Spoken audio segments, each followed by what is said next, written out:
Okay, hi everyone. Welcome back to my YouTube channel. This is not the best way to take this video, but I wanted to put out this content today and I didn't want to procrastinate. Either it was a perfect condition or imperfect condition. So I'm putting out this video in an imperfect condition for me. And I wanted to share the importance of process, right? I wanted to share the importance of process. Recently, I was having a conversation with my husband, and my husband was telling me how when we were still dating, this was in 2018-ish. I just graduated from school, and I was doing a teaching fellowship. I was teaching in a low income community, and I remember, if I come back from school every day, my husband would be like doing stuff. So he was engaged in other projects. That was the second year of his fellowship, while it was my first year. So he was engaged in other projects and doing other things. And he would come back and when I go to see him later in the day, he would like be doing stuff. Like he had always had stuff to do. And for me, it was just teaching that was going on. Like I would teach from morning, like 7 in the morning when I go to school, and then I close around 2 o'clock. So I'll teach from morning till around 2 o'clock. And after I was done teaching, I didn't have anything to do. At the time, I didn't used to be active on social media. I was just teaching low key and impacting the lives of children in low income communities low key. And I would just come back and every time I say, okay, let me go and see let me go and see my husband. At the time we're still dating. Let me go and see him. And when I get there, it's like always doing stuff. And I remember I usually tell him that, I feel like I'm not doing enough. I feel like I'm not doing as much. I feel like there's nothing for me to do. And I remember him telling me at that time that you just make sure that even if this feeling is there, make sure you're taking one solid step at a time. And excuse me. And at the time, I remember he used to say to me that very soon you soon have a lot of things to do. You still have a lot of things to do. And I used to wonder, like, what do you mean by you still have a lot of things to do? And today I came back, I had a training in church earlier. And when I came back, I was thinking about the 1001 things I had to do, but I had to stay with my baby. Yes, I have a 7 month old. I had to stay with my baby. And, at the time, I couldn't even do anything. But the only thing that was coming to my mind was the number of things I had to do. And the fact that there was now little time. And, 24 hours is basically not enough again in that sense. And when I was thinking about it, one thing that came to my mind was the importance of process, right? How important it is to enjoy every process of our lives and every moment of our lives. Sorry, how important it is for us to enjoy every moment of our lives, even when it feels like we don't have anything solid in that sense going on.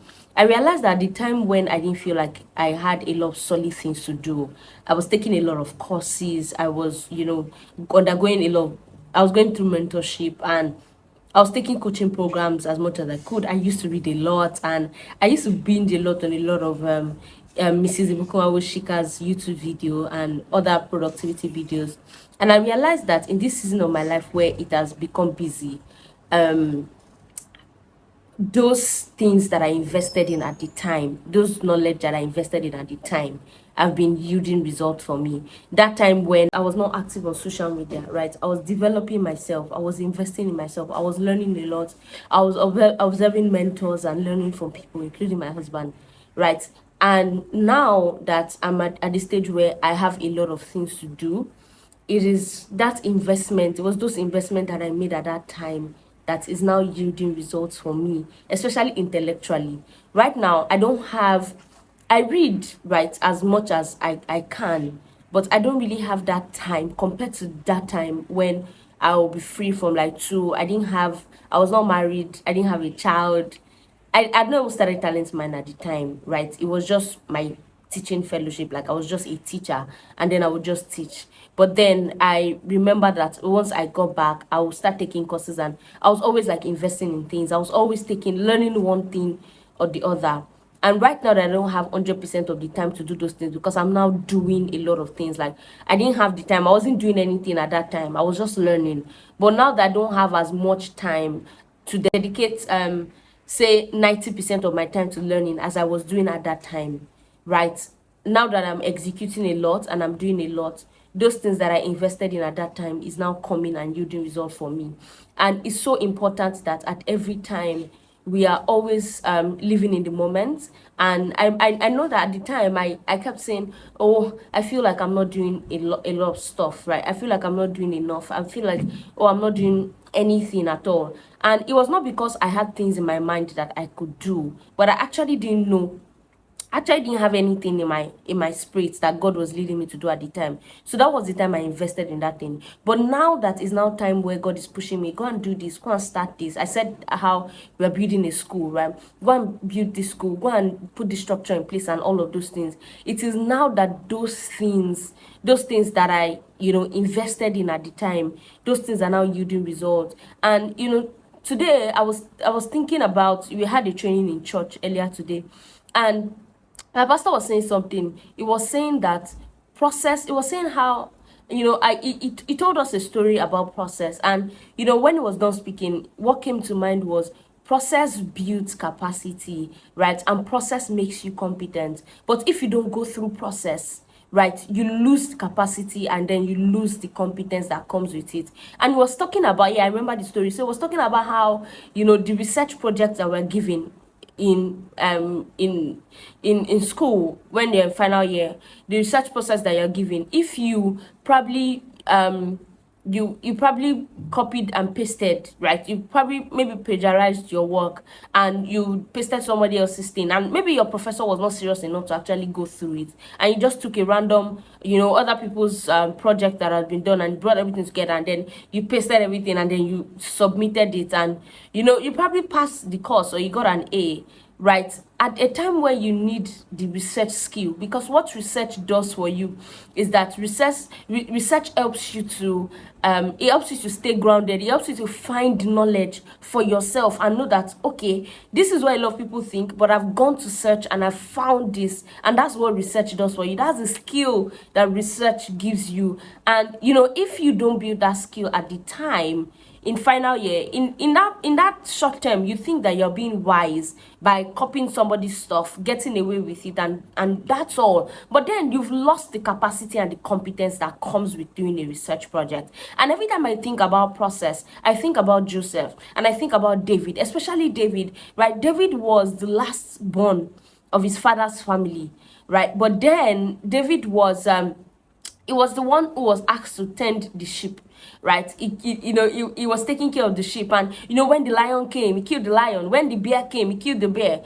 But then his other brothers were lounging. They didn't make mention of them taking care of the sheep. And there was even a time when when they went to call David, his elder brother was saying something like, oh, his father's few sheep, right? So his brother made, the Bible actually made mention that it's not like the sheep was 100 or something. It was just a few sheep, right? It was just a few. But then David was tending to those sheep, right? And now when it was time to kill Goliath, he had a track record because he had gone through the process. He had the capacity and the competence, right? Apart from even how he had developed in his relationship with God, to know who he is in God, and to know that at that time when it was time to kill Goliath, God will not leave him or forsake him. But then because he had that competence and capacity in killing the lion and the bear, he knew that, okay, maybe this same catapult that I used to capture the lion and the bear, and I tore the mouth of the lion, maybe this same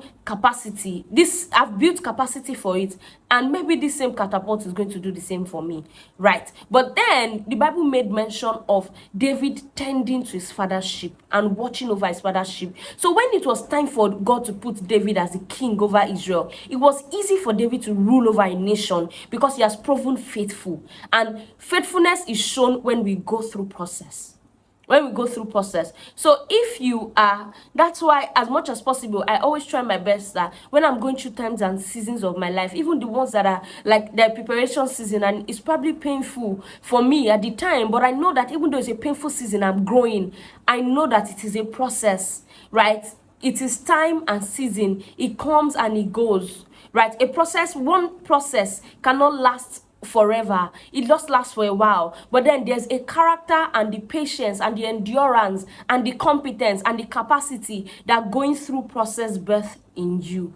And you need to make sure that at every single point in your life, you're going through process, you're enjoying the process, you're not itching. Because when you itch, you're always looking forward to the next. Meanwhile, you have not maximized the present, you have not enjoyed the present, you have not taken out what you're supposed to learn from the present. So it is very important that you go through process and you enjoy the process that you're going through, and you go through it with joy. You know, we just talked about comparison, right? With in the last two videos that I made, I talked about comparison, and if you haven't watched it, please, you need to go back, because you find those videos super insightful if you're struggling with comparison, right? But we just talked about comparison, and I made mention in the video of comparison that sometimes the person that you are comparing yourself to has gone through process, but then you're seeing the results, and the bridge between where you are right now and where you want to get to is process. So starting from today, irrespective of the process that you're in, know that it's for a while. But then that process is going to birth something in you. It's going to birth the future of who you want to be, right? It's going to birth the kind of man or a woman that you want to become, right? It's going to birth capacity and competence and the patience, right? But then I know one thing for sure, that there's never a time that we go through process for a waste. There's never a time we go through process for a waste. There's never a time that we go through process for a waste. I think about Queen Esther, right? And, you know, it was Mordecai that raised Queen Esther. Queen Esther went through process under Mordecai. And that was why when she became the queen, she was a queen that was set apart. She was not like Vashti. She was a queen that was set apart. And that's because she went through process with her uncle. When her uncle was raising her, when he says, Esther, go there. Esther, don't do this. Esther, don't sit like this. Don't eat like this. You don't behave like this. Esther, do this, do that. These are the things to do. When he was taking her through the process, while she was growing up, she followed through that process. And so when it came that she was in front of the king, she found favor in the eyes of the king. But even after finding favor in the eyes of the king, because even after you go through the door, it is your character that now, you know, it is if you have gone through process that now exposes if you actually deserve to go through that door or not. So even when she had found favor with the king, she still had honor in her heart for the king, right? So you see that Queen Esther actually went through process, and that was why when she became the queen, she made a wise decision for herself and her people. She was there for a time as this. That's what Mordecai said. You have been here for a time as this. And that's because you have gone through process. God has grown you and groomed you and raised you through me, Mordecai. And that is why right now that you're a queen, right now that you're in a position of power, you can now make a decision that is favorable for yourself and, you know, the Jews, right? So it is important that wherever you are right now, please enjoy your process, enjoy the time, you know, enjoy the time. Even if you're somewhere that you're not comfortable in, like you don't really want to be, but for the meantime that you're there, just know that it is just for a while, but then it is going to birth capacity and competence. So don't jump process, enjoy your process, enjoy the moment of your life. Right, I hope that this video is helpful for you. Let me know in the comment section what you think about this and your thoughts about process. And if you will, you know, you can share with me what process you're going through right now and how you're feeling about it. If you enjoyed this video, please give it a thumbs up and share it with someone who will find it helpful as well. And of course, please don't forget to subscribe to my channel. I'll see you in the next video. Bye.